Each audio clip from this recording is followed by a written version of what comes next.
ГСП онлайн. Городские новости сейчас.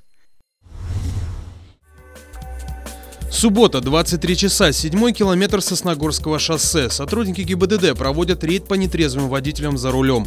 В массовой проверке участвуют сразу 8 экипажей. Часть разместилась в поселке Дальний, близ аэропорта. Остальные перекрыли развилку у поворота на Троицко-Печорск. Инспектируют все проезжающие автомобили. Поначалу пьяных нет, но хватает других мелких нарушений. Например, у молодого человека просрочена страховка. Тут же на месте составляют протокол и снимают номера.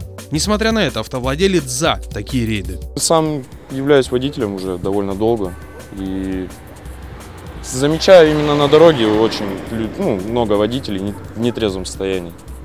После полуночи начали появляться первые нетрезвые водители. Сначала попадается внедорожник, затем легковушка с женщиной за рулем. Наглядной иллюстрацией нетрезвого водителя стал мужчина из «Опеля Омега». Гражданин пытается доказать, что вел машину не он и не может внятно ответить, будет ли дышать в алкотестер. Вас остановили, и вы говорите, что не вы водитель? Нет. Как так? Потому что Как в так? машине. Я был просто в машине. У вас на регистраторе запись, как вы вышли из-за руля. Покажите. Потом посмотришь. Где посмотрим? Иван Николаевич, вопрос остается на повестке дня один. Проходить освидетельствование будете на состояние пьянения? На месте. На месте. Наркологию поедете. Чтобы в наркологию не ездить. Я сразу вам предложил, вы отказали. Я простоял здесь 15 минут. Иван Николаевич, Я здесь, причем привезли прибор. я все вот документы я вам уже... Привезли прибор. Вы немного